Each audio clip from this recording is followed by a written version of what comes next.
Bonjour à tous. Merci de vous être déplacés.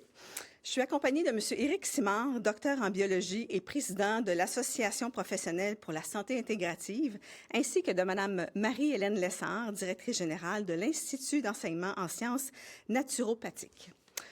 Plus tôt aujourd'hui, j'ai présenté un projet de loi pour la mise en place de mesures concernant les approches complémentaires et intégratives en santé.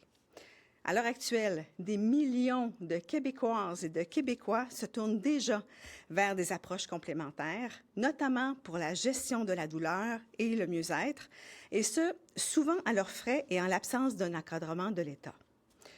Plus de 48 000 personnes ont signé une lettre ouverte en faveur d'un modèle de santé plus intégratif, ce qui témoigne d'un intérêt marqué de la population pour des approches axées sur la prévention, les habitudes de vie, une prise en charge globale de la santé.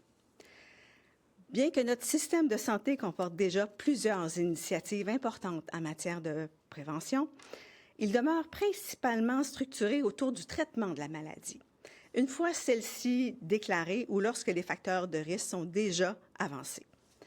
Soyons clairs, il ne s'agit pas de remplacer les soins reconnus de médecine conventionnelle, mais d'encadrer rigoureusement ce qui peut les compléter de façon sécuritaire lorsque les données le démontrent.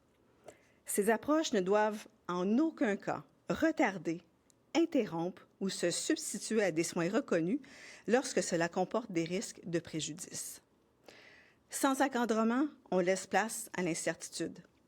Avec un encadrement, on protège la population et on s'appuie sur la science. Le projet de loi propose d'élargir notre vision en offrant une approche davantage axée sur la prévention, sur les habitudes de vie et les déterminants de la santé, notamment comportementaux et sociaux, ainsi que sur des méthodes complémentaires à la médecine conventionnelle en s'appuyant sur la science. Nous avons besoin de recommandations des experts, telles que recommandées par l'Organisation mondiale de la santé. Le projet de loi propose la création d'un comité d'experts sur les approches complémentaires et intégratives en santé au sein de l'INES. C'est l'Institut national d'excellence en santé et en services sociaux. En collaboration avec l'Institut national de santé publique, ce comité aura un mandat clair, structurer, analyser et rassembler les connaissances scientifiques les plus récentes dans ce domaine. Concrètement, son rôle sera stratégique.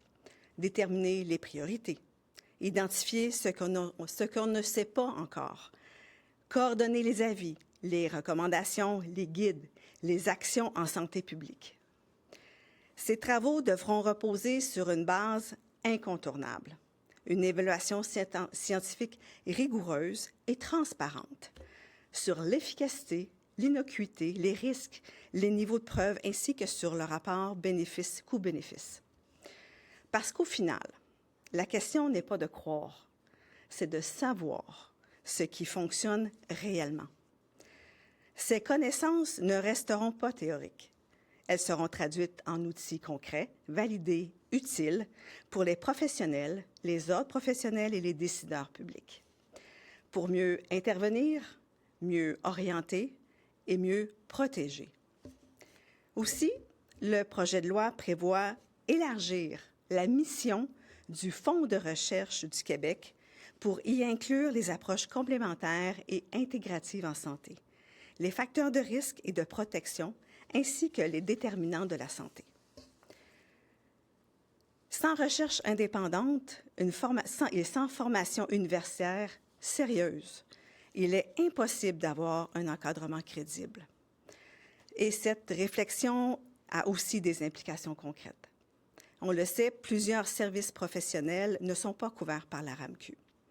Le rôle de l'État n'est pas de reconnaître indistinctement toutes les pratiques, mais de tracer un cadre, une ligne claire entre ce qui est démontré scientifiquement et ce qui ne l'est pas. Ce cadre permettra, le cas échéant, d'intégrer certains services comme les services assurés sur la base de recommandations d'experts. Ce que nous proposons, c'est simple, encadrer ce qui fonctionne et écarter ce qui ne tient pas la route. Alors, je cède maintenant la parole à Éric Simard.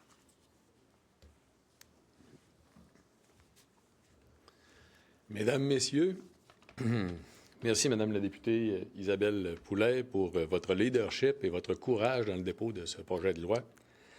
Je prends la parole aujourd'hui au nom de l'Association professionnelle pour la santé intégrative, qui représente des professionnels, des chercheurs, des praticiens en approche complémentaire et des acteurs engagés à faire évoluer la santé au Québec vers une approche plus complète, plus rigoureuse, plus humaine.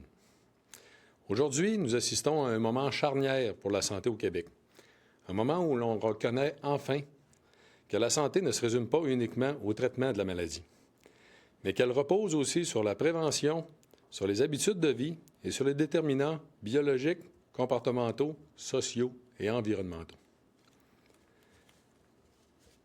Et surtout un moment où l'on ouvre la porte à une approche plus complète, plus humaine, plus cohérente de la santé en réponse aux demandes de la population. Ce projet de loi propose quelque chose de fondamental. Mettre en place des mécanismes rigoureux d'évaluation scientifique, de coordination, de formation et de diffusion de l'information concernant les approches complémentaires et intégratives. Ce n'est pas un saut dans l'inconnu. C'est l'inverse. Il s'agit d'un rattrapage au vu de ce qui se fait ailleurs dans le monde. C'est la volonté d'encadrer, de structurer et d'évaluer ces approches avec la même rigueur que toutes les interventions en santé. Et ça, c'est essentiel. Parce qu'aujourd'hui, la réalité est la suivante. Des millions de Québécois utilisent déjà les approches complémentaires, mais trop souvent, ils le font sans accompagnement adéquat, sans intégration dans leur parcours de soins et parfois sans accès à une information claire, validée et nuancée. Ce projet de loi vient corriger cela. Il vient dire oui aux approches complémentaires, mais oui dans un cadre scientifique, sécuritaire et responsable. Avec l'intégration d'un comité dédié au sein de l'INES, on crée enfin un lieu où l'on pourra évaluer l'efficacité et l'innocuité des approches, identifier les lacunes de connaissances, orienter la recherche et surtout guider les décisions publiques. C'est exactement ce qui manquait parce que le véritable enjeu n'a jamais été de choisir entre la médecine et les approches complémentaires. Le véritable enjeu, c'est de mieux intégrer et de mieux former et informer. Ce projet de loi le dit clairement. Les approches complémentaires ne remplacent pas la médecine conventionnelle. Elles viennent s'y associer pour améliorer le mieux-être global de la personne. Et c'est là toute la puissance de cette vision. On ne parle pas d'opposition, on parle de collaboration. On ne parle pas de croyance, on parle de science. On ne parle pas d'alternatif, on parle d'intégratif.